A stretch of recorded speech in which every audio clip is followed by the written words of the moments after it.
점점 많은 서비스들에 대해서 지금 배우고 있는데요. 오늘은 지메일과 함께 제일 많이 사용하는 구글 드라이브에 대해서 한번 살펴보도록 하겠습니다. 구글 드라이브는 다양한 콘텐츠들을 클라우드에 저장할 수 있는 저장소입니다. 이 저장소에 여러 파일이나 콘텐츠를 저장을 할 수가 있고요. 그리고 이 콘텐츠들은 우리가 PC 외에도 스마트폰에서 동일하게 사용할 수가 있습니다. 그렇기 때문에 우리가 스마트폰만 가지고 있으면 외부에 나가서도 여러분의 자료를 어디서나 확인하고 관리하실 수 있는 그런 장점들이 있겠죠. 많이 쓰는 서비스니 여러분이 신경을 써서 열심히 학습해 보시기 바랍니다.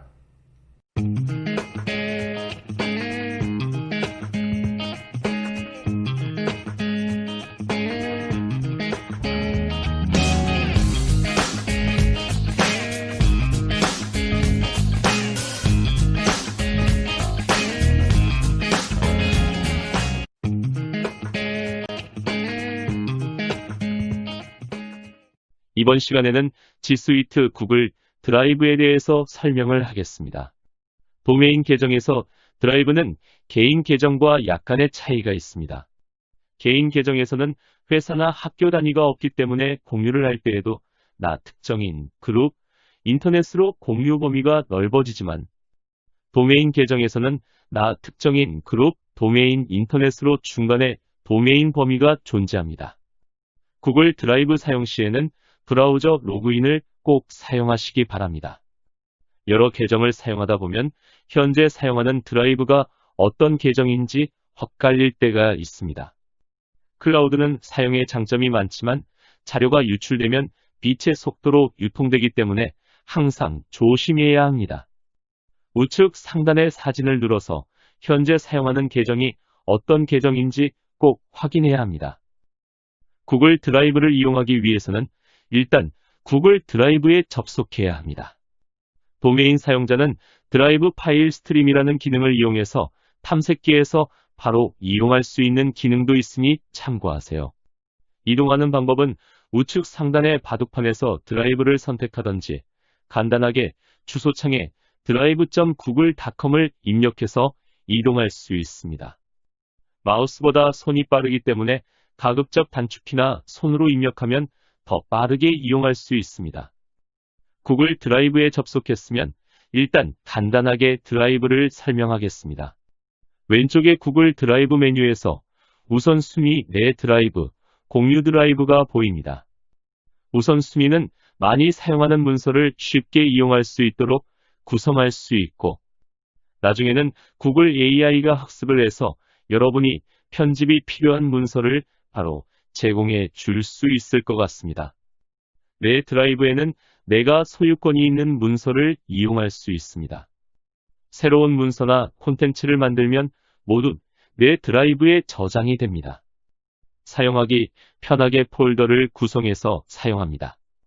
두 번째로 공유 드라이브는 과거에는 팀 드라이브로 부르던 기능으로 팀이나 단체에서 공동으로 사용할 수 있는 드라이브입니다. 프로젝트 학과, 부서 등 여러 명이 함께 문서를 공유하거나 사용할 때 이용하면 좋습니다. 공유 드라이브에 저장되는 것은 공유 드라이브 생성자가 관리하며 소유권은 도메인이 같습니다. 그 하단에 공유 문서함은 내가 공유받은 문서의 리스트를 확인할 수 있고 최근 문서함은 최근에 이용했던 문서, 중요는 내가 중요한 문서로 표시한 문서, 휴지통은 삭제한 문서를 확인할 수 있습니다. 상단의 드라이브 검색에서는 검색어나 조건을 지정해서 필요한 문서를 찾을 수 있습니다. 구글은 대용량 자료에 대해서 검색 기술이 좋기 때문에 업로드한 문서의 본문까지 정확하게 검색을 할 수가 있습니다. 문서가 많을 때 효과적으로 사용할 수 있고 쉽게 찾을 수 있겠죠. 내 드라이브에는 내가 업로드하거나 생성한 문서가 저장됩니다. 콘텐츠가 많아지면 폴더를 이용해서 저장하면 관리하기 편해집니다. 가급적 폴더는 3뎁스까지만 사용하는 것이 경험상 좋았던 것 같습니다. 폴더 뎁스가 깊어지면 웹상에서 이용하기 복잡하고 스마트폰에서도 이용하기 불편합니다. 원하는 폴더를 먼저 만든 이후에 콘텐츠를 이용하는 것을 추천드립니다. 폴더를 만들 때는 키워드를 넣어서 만들고 검색이 잘 될 수 있도록 만들어 보세요. 중복되는 폴더명은 좋지 않습니다. 공유 드라이브는 다수의 사람이 함께 사용하는 공간입니다. 폴더를 공유해서 사용할 수 있지만 폴더를 공유하면 정책 설정도 어렵고 소유권에 문제가 생길 수 있습니다. 그래서 가급적 장기간 공식적으로 사용할 때는 공유 드라이브를 사용을 추천드립니다. 공유 드라이브는 개인 버전에서는 제공하지 않기 때문에 회사나 학교에서만 사용할 수 있습니다. 일반 사용자인데 공유 드라이브를 이용하고 싶다면 G Suite에 가입해서 사용할 수 있습니다. 공유 드라이브 메뉴에서 새로운 공유 드라이브를 생성할 수 있고 기존에 만든 공유 드라이브를 이용할 수 있습니다. 각 공유 드라이브, 폴더, 문서 모두 고유의 주소가 있기 때문에 권한만 있다면 해당 URL을 알려주면 이용할 수 있습니다. 공유 드라이브는 회사나 학교에서는 정책적으로 사용할 수 있기 때문에 어느 날 내가 가입하지 않았는데 공유 드라이브가 보일 수도 있습니다. 학교나 회사에서 공유 폴더나 네트워크 드라이브 대신에 사용하면 권한 관리도 좋고 외부에서 다양한 디바이스로 이용할 수 있습니다.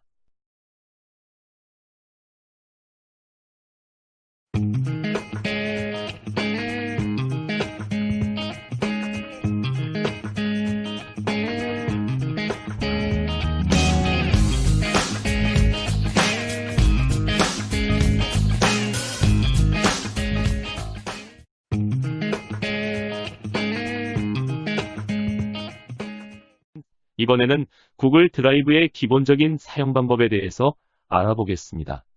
구글 드라이브는 클라우드에 저장되는 레퍼지토리입니다.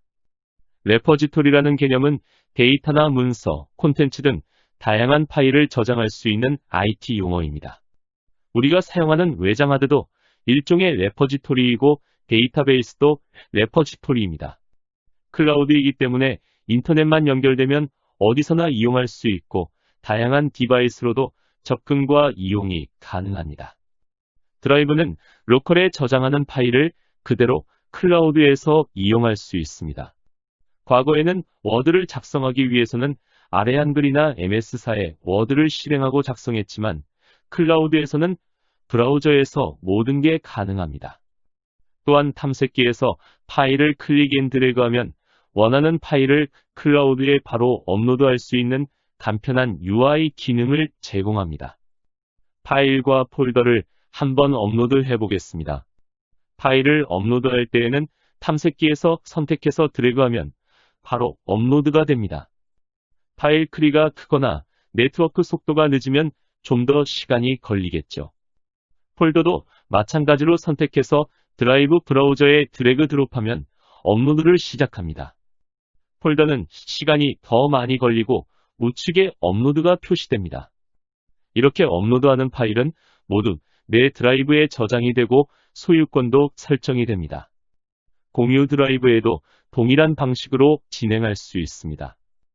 이번에는 동일한 파일을 2번 업로드해 보겠습니다. PC의 탐색기에서는 동일한 파일을 업로드하면 동일한 파일명이 있다고 알림을 보내지만 클라우드에서는 저장할 수 있습니다. 이렇게 파일을 업로드한 이후에 다시 한 번 더 업로드하면 버전 관리 메시지가 나타납니다.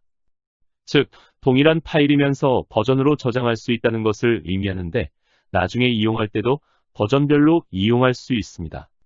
물론 클라우드에서 작업할 때 자동으로 저장이 되면서 버전이 계속 관리가 되고 한 달 전까지 작업한 내용을 확인할 수 있습니다. 파일명에 버전 1, 2, 3 이렇게 붙이지 않아도 되고 해당 파일을 하드드라이브에 계속 보관할 필요도 없습니다.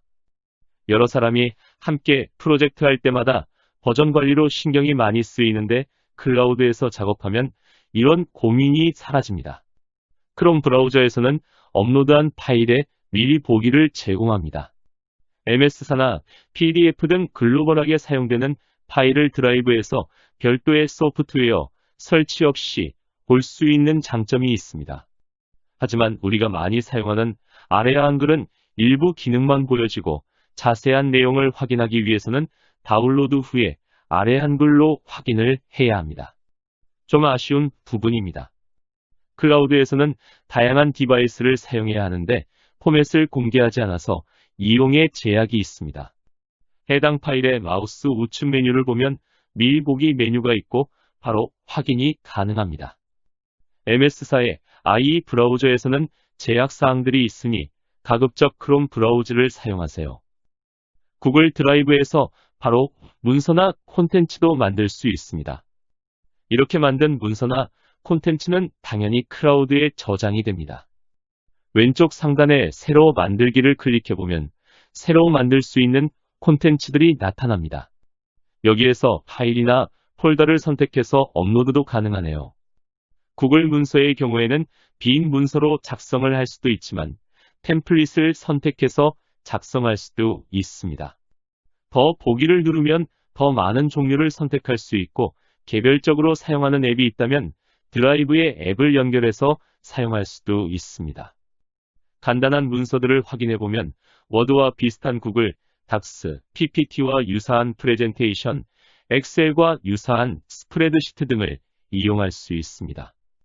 설문이나 퀴즈에 이용할 수 있는 설문지, 그림을 그리는 드로잉, 마만의 지도도 만들 수 있고 사이트를 쉽게 만들 수 있는 사이트 도구, 화이트 칠판과 비슷한 잼보드도 이용할 수 있습니다.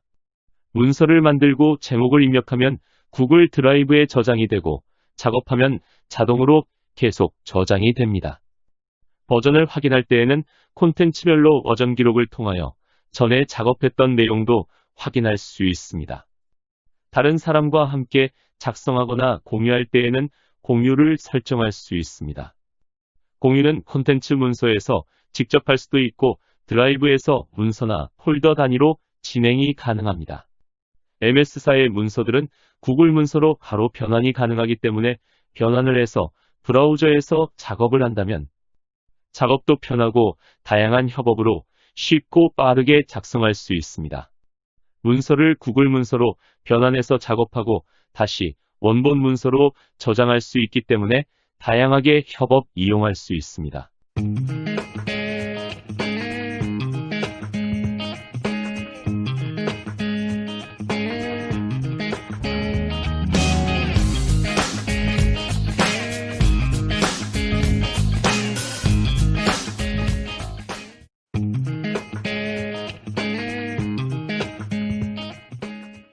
구글 드라이브의 효율적 검색 및 사용 방법에 대해서 설명드리겠습니다. 학교에서 사용하는 G Suite for Education이나 비즈니스 버전에서는 무제한으로 저장할 수 있기 때문에 초기에 관리 정책을 잘못 세우면 나중에는 원하는 문서를 찾을 수가 없습니다. 구글 검색 엔진은 정확하면서도 빠른데도 불구하고 너무 많은 문서로 내용 검색이 되지 않습니다. 아니, 검색이 너무 잘 돼서 생각지도 못한 결과들이 나오기 때문에 검색이 어려워지는 경우가 발생합니다. 그래서 드라이브 사용 전에 개인이나 회사에서 사용 정책을 세우고 사용해야 이용이 효과적입니다. PC에 있는 모든 파일을 업로드해서 사용하는 것보다는 필요한 파일만 업로드해서 사용해야 합니다. PC 작업과 클라우드 작업은 방식이 다르죠. PC 작업에서는 모든 문서를 작성하고 이메일이나 USB에 저장해서 전송하기 때문에 다른 사람에게 전달을 하게 되면 문서 통제나 수정이 되지 않았지만 클라우드에서는 소유권을 가지고 수정할 수가 있습니다. 그래서 이런 방식이 사용이나 검색에도 계속 영향을 줄 수 있습니다. 클라우드에 저장되는 콘텐츠에는 다음과 같은 특징이 있습니다. 소유자가 있고 콘텐츠별로 공유 주소가 있습니다. 권한으로 관리하기 때문에 소유자가 권한을 통제하면서 문서를 전달, 공유할 수 있습니다. 브라우저에서 조회 및 생성, 수정을 할 수 있는 특징도 가지고 있습니다. 콘텐츠는 도메인 내에서 공유할 수 있고 인터넷에서 권한을 부여할 수 있습니다. 물론 특정인하고만 공유 및 전달할 수도 있습니다. 구글 드라이브에서는 공유 및 전달을 위해서는 다음과 같은 공유 UI를 제공합니다. 그래서 초기에 콘텐츠를 생성할 때는 어떻게 협업하고 유통할지 함께 고민을 하면서 작성해야 합니다. PC에서는 이런 고민 없이 문서 작성만 했었는데 차이가 있습니다. 도메인 내에서 공유했을 때에는 외부 클라우드 아이디로 로그인해서 해당 콘텐츠 권한을 요청하는 경우가 많지만 이런 권한 요청을 할 때 항상 필요한 클라우드 아이디를 사용하는지 확인해야겠습니다. 개인 파일을 클라우드에서 안전하게 이용하고 싶다면 일단은 전체 파일을 업로드하는 것보다는 사용 목적에 맞게 파일을 정리한 후에 이용하는 것을 추천드립니다. 우선은 파일에 대한 정제 작업이 필요합니다. 정제 작업을 할 때에는 목적에 맞게 관리, 사용할 파일을 모두 한 곳에 모아놓고 새롭게 분류하는 것입니다. 분류하면서 불필요한 파일은 삭제하고 파일명, 포맷도 정리합니다. 필요한 태그도 입력해서 검색이 잘 되려면 좋습니다. PC와 클라우드상에서 어떻게 이용할지 개인이 정책을 세우고 여기에 맞게 폴더를 구성합니다. 이렇게 했으면 일단은 시험으로 파일을 등록해서 원하는 검색이 되는지 필요할 때 찾는데 문제가 없나 확인해 봅니다. 모든 것이 원활하면 그때 모든 파일을 업로드해서 실제로 사용합니다. 회사나 학교, 팀 폴더도 사용 시에도 동일한 방법으로 진행합니다. IT 용어 중에 가비지 인, 가비지 아웃이라는 말이 있습니다. 즉, 쓰레기가 들어가면 아무리 좋은 시스템이더라도 쓰레기가 결과가 나오기 때문에 입력할 때부터 정제된 자료, 문서 준비가 중요합니다. 학교나 회사의 경우에서는 소유권도 확인해야 하고 수정 작업은 어떻게 진행할지에 대해서도 정의해야 합니다. 개인이 사용할 때보다 더 많은 것을 고민해야겠죠. 조직에서 사용하는 키워드를 기록하는 디렉토리 문서도 있으면 도움이 되고 프로젝트가 많다면 각 프로젝트별로 코드를 부여해서 검색이 잘 되게 할 수도 있습니다.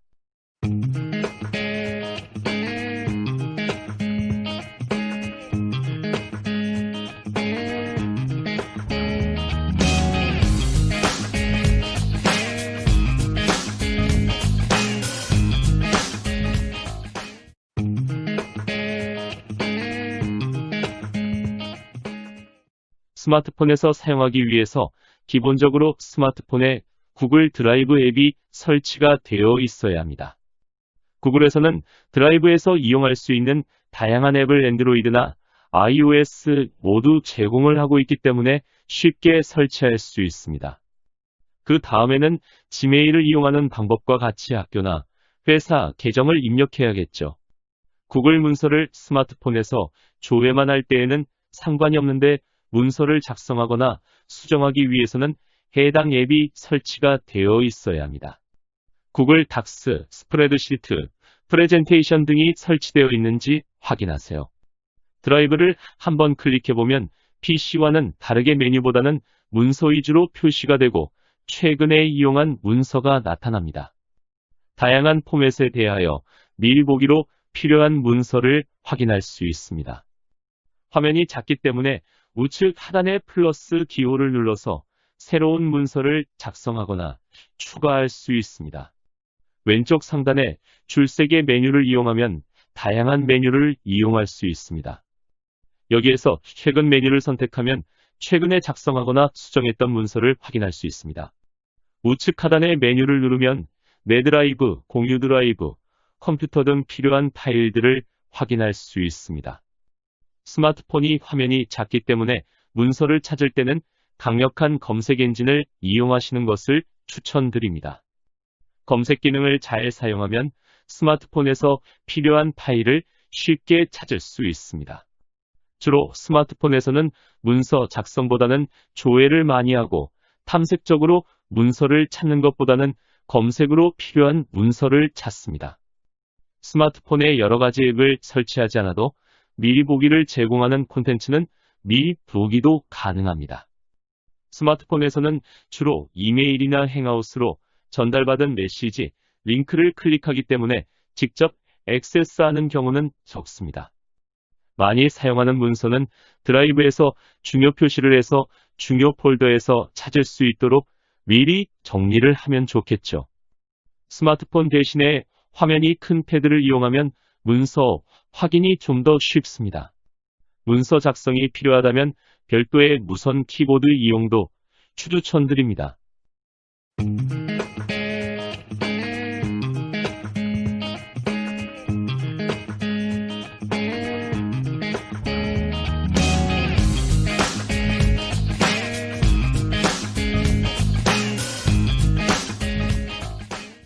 네, 오늘 드라이브에 대해서 배워봤는데요. 드라이브는 여러분들이 많이 사용하는 서비스가 될 것입니다. 이제는 PC에 저장하지 마시고 드라이브에 저장을 하고 관리를 하신다면 보다 체계적으로 관리하실 수 있고요. 우리가 구글의 강력한 검색 엔진을 이용하는 그런 서비스도 제공하기 때문에 여러분이 많은 자료가 있더라도 여러분의 자료를 쉽고 간편하게 검색할 수가 있습니다. 자, 오늘 수업도 여러분 많이 고생하셨습니다. 감사합니다.